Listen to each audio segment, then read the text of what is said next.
রাসূল আকরাম সাল্লাল্লাহু আলাইহি ওয়াসাল্লাম তিনি আমাদের কি উপদেশ দিয়েছেন।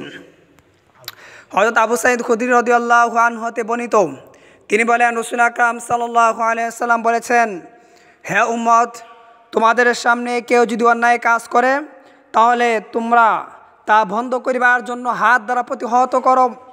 যদি তোমাদের সেই সামর্থ্য সেই শক্তি না থাকে তাহলে তোমরা জবান দ্বারা এর প্রতিবাদ করো। যদি তোমাদের সেই জবান দ্বারাও যদি সেই শক্তি না থাকে তাহলে অন্তর দ্বারা তা ঘৃণা করো।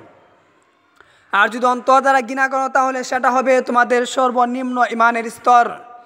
তাহলে আপনি চিন্তা করে দেখেন, আপনি ইমানের কোন স্তরের মধ্যে আছেন? আপনি কি ইমানের সর্বস্তরে আছেন, নাকি মধ্য স্তরে, নাকি সর্বনিম্ন স্তরে? রসুল বলেন, যদি তোমরা হাত দ্বারা প্রতিহত করতে পারো অন্যায় তাহলে সেটা হবে সর্বস্তরের ইমান। আর যদি জবান দ্বারা প্রতিবাদ করো তাহলে সেটা হবে মধ্য স্তরের ইমান। আর যদি তুমি অন্তর দ্বারা ঘৃণা করো তাহলে সেটা হবে তোমার সর্বনিম্ন স্তর।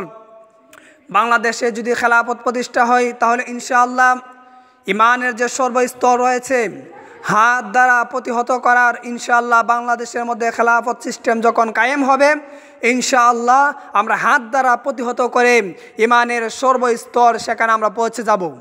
কিন্তু বর্তমান যেহেতু খেলাফত সিস্টেম নাই, সে কারণে আমরা মধ্য স্তরের মধ্যে রয়েছে। বাংলাদেশ হেফাজতে ইসলাম সহ ইসলামী দলগুলা অন্যায় যেখানের মধ্যে থেকে যদি রাষ্ট্র পক্ষ থেকেও কোনো অন্যায় করা হয়, আন্তর্জাতিকভাবেও যদি কোনো অন্যায় করা হয় তাহলে আমরা প্রতিহত করি, প্রতিবাদ করি জবান দ্বারা।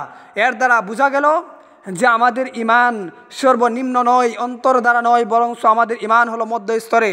আমরা চেষ্টা করতেছি, কাজ করতেছি ইনশাআল্লাহ বাংলাদেশের মধ্যে খেলাফত সিস্টেম কায়েম করার জন্য।